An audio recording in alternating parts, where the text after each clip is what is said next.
Have you ever been told, well, if you really don't like or want to participate in capitalism, I guess you're going to have to stop buying things, or it's wild that you're complaining about capitalism on your iPhone? Don't be confused by these statements. These are thought terminating cliches, often mobilized against a younger person who's radicalizing against capitalist logic. And the older, usually liberal person is basically saying, hey, this is just the way it is. Toughen up, look for opportunities, count your blessings.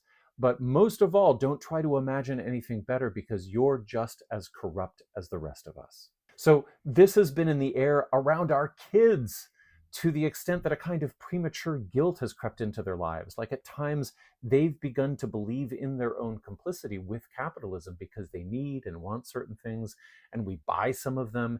Maybe they detect the hollowness of the ritual and they're almost predicting a fall from innocence when they too will inevitably become helpless exploiters. There are so many things wrong with this. I mean, first of all, the whole complicity guilt trip makes it sound like we all chose this way of organizing our resources. And that's just not true for anybody, least of all kids. And I think that if it's not unpacked, it can prevent a kid from imagining new choices that adults have abdicated. And this is the first assault of what Mark Fisher is talking about with capitalist realism, this overbearing sense that there are no real choices. But you can only fall for this if you were never shown that capitalism is a very specific activity that most of us are living under but not personally consenting to or doing.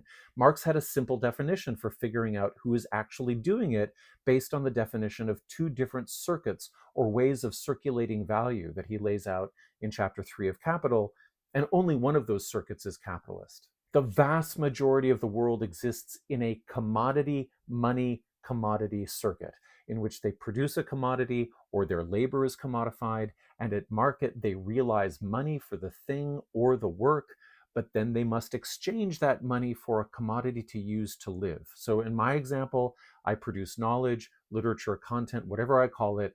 My labor produces something I use that I hope is useful to other people, and to get it to them, I alienate it into exchange value to get some fluctuating amount of universal commodity called money, which then I immediately have to spend on necessary commodities for life, like food and housing.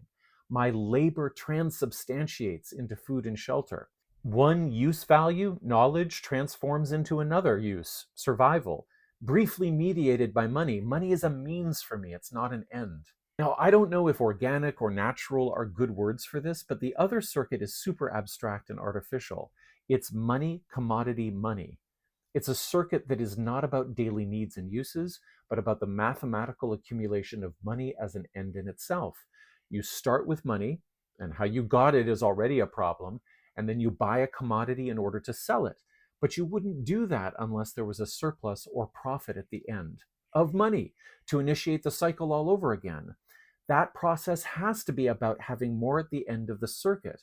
This is not a moral failing. It's not a sort of psychological decision. It's the compulsion of the circuit. And if it doesn't work that way, it's meaningless. It's a waste of time. It dies. That's why there's such anxiety about the failure to perpetually grow in capitalism. Now, when the circuit begins and ends in money, it doesn't matter what the commodity in the middle is. It could be eggs, carpentry, sex work. Its use value and meaning is alienated. You're not thinking about it. You don't care about it because the commodity is just your means to make money.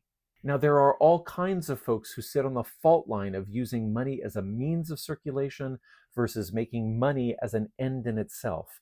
The self-employed person, the small shop owner, but the threshold is still there. Like, you either mainly get money to use or you get money to make more money. And the vast majority of humanity is not doing the latter. A tiny minority of us are wealthy from inheritance, owners of firms employing wage labor, major shareholders whose income depends on profits, landlords dependent on rents, finance capitalists, or owners of social media platforms. So no, you are probably not a capitalist, even if you love capitalism, even if you think it's great, even if you believed Jordan Peterson when he said capitalism is the best of all systems. He's just getting you to praise the king for some reason. Meanwhile, you are selling labor or the products of your body in order to eat and be sheltered.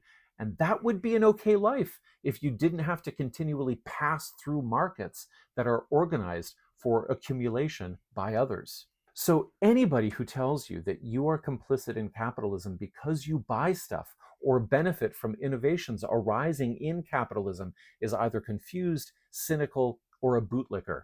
They don't want to be bothered imagining something else, even when it's extremely likely that they themselves are living in that more organic loop where the things we do for love and food, not to squeeze money out of other people.